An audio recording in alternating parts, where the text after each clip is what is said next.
Yeah, I mean, I try and keep it pretty crazy almost all the time. I did my favorite show recently was I went on stage. I love that this is also about a bandana. I'm the bandana comedian, so I'm trying to bill myself as. I do a lot of train robbers from the turn of the century jokes. And this guy was wearing an American flag bandana as a headband.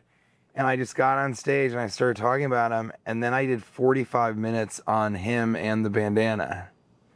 Oh. So I'm going to release that in full because we got all that on video. It's really, but sometimes I'll do that. I'll just riff the entire show. There aren't a lot of people that do that, I don't think.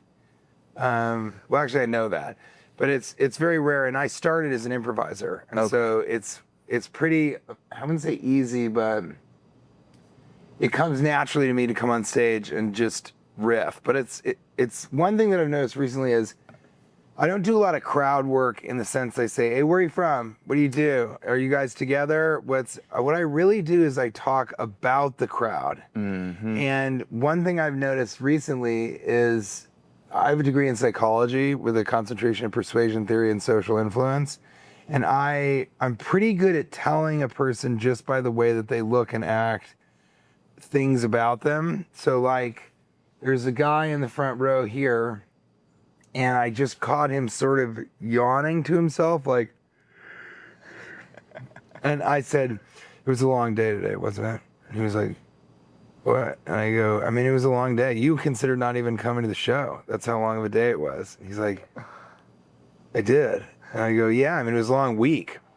And so Friday, that's the toughest day because a long week and a long Friday, that feels like more than a week, you know? He goes, yeah, I go, that's why you're not drinking alcohol, you know? That's why you had to get something with caffeine. He was like, I go, you're not an alcoholic at all. And he goes, no. I go, you usually drink. He goes, yeah. I go, but tonight you got a Coke, right? And he goes, yeah, it's a Diet Coke. And it was like he thought I was some sort of mentalist or something. Yeah. But that's my favorite thing to do with the crowd is just talk about them and this person and what they, but I can pretty much always guess a lot about a person. And so that's really, really fun. And I was just going to say, I came to your Friday shows and oh yeah, you mentioned that. Yeah, there was the guy on over there with a dip cup and you did like 15 minutes on him. Yeah, totally. And we didn't get, was that on Friday? It was the Friday late show, yeah.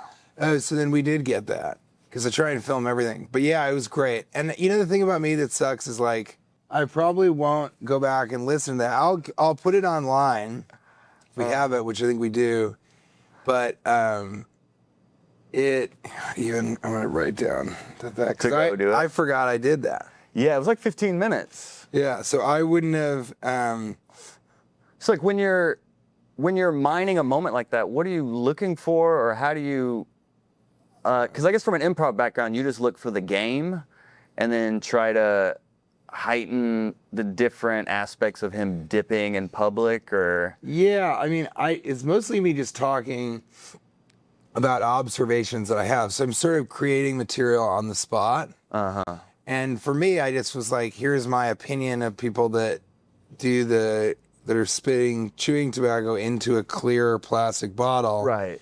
And I said, yeah, you do it on the plane, you do it during, and so I just took what I know about people who chew tobacco and kind of just sort of talked about it, but spun it into material on the spot.